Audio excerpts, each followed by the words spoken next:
Hi everyone, I'm Margaret. Welcome back to my channel.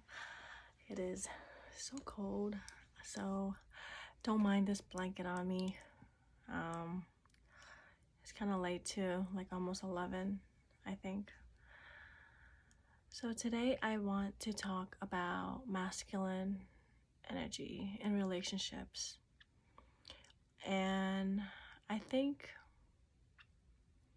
for the longest time, I've been really interested in masculine and feminine energies in relationships.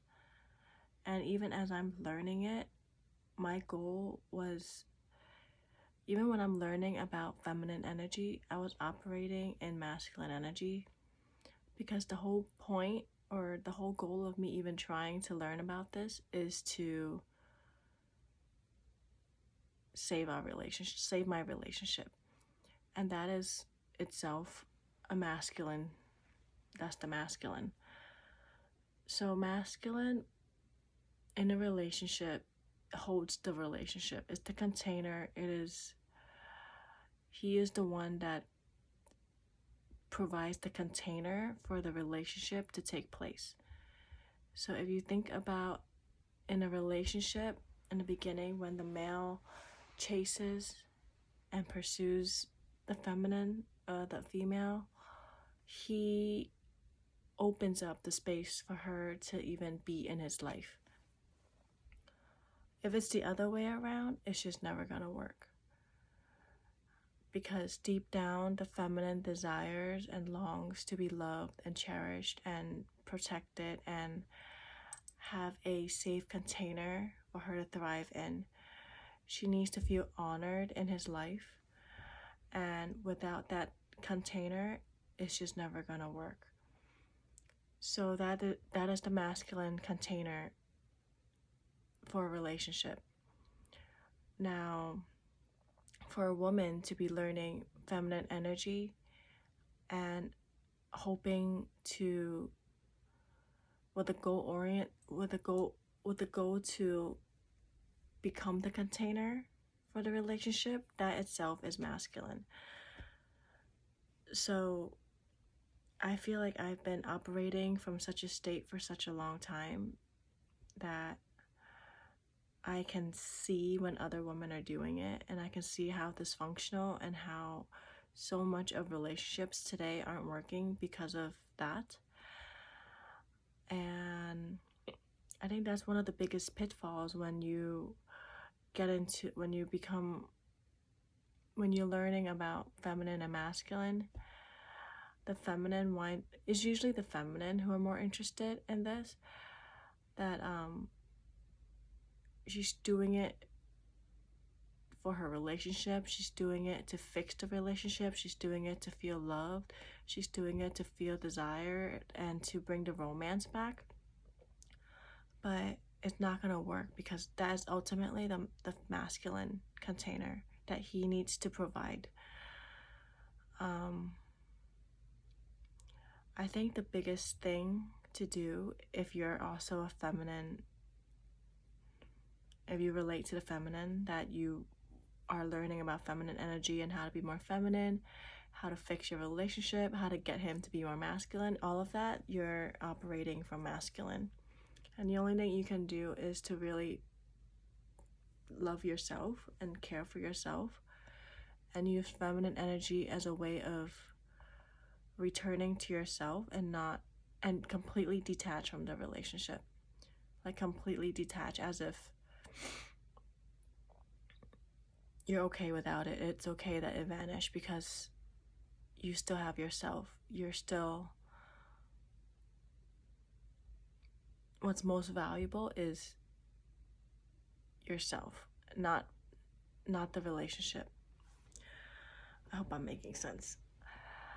Yeah, so if you're finding yourself like, but I'm learning so much about the feminine and masculine, why is it not working out? Why is he still not stepping up?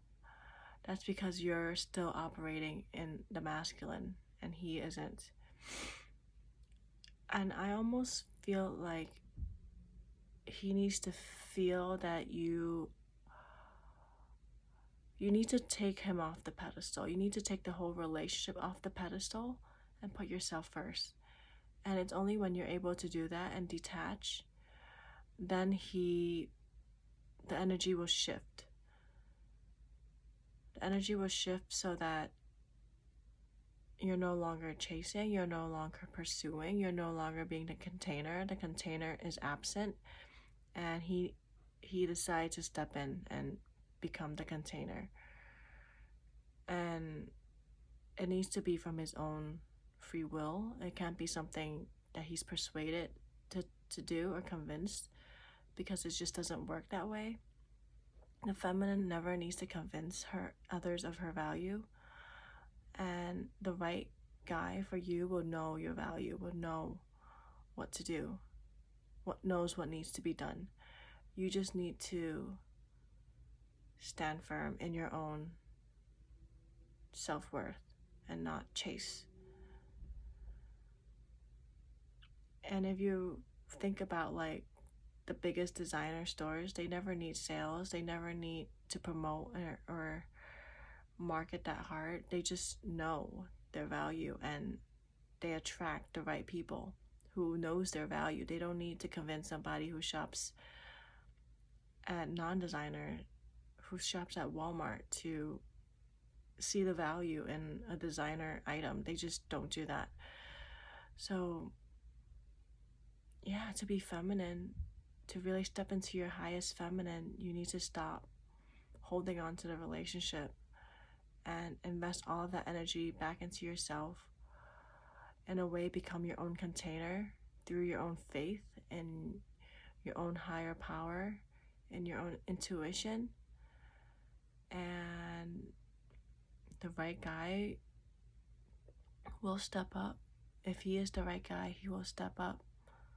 There's no need to chase or convince. I hope this helps. If I feel like I love this topic and I haven't really spoken much about it because of my own shame around this topic. It's very vulnerable for me to talk about it because I also feel like I need so much work. But coming back into your feminine requires you to just be enough. You don't need to have the perfect relationship or master your feminine energy. You don't need a relationship to prove that you have mastered it, or like prove that you are feminine or you are in your feminine. You just are. You're just enough. So I hope this helps. Let me know if you want me to talk more about this topic, because I just love this topic. Hope you all have a good night, and I'll see you in my next video. Bye.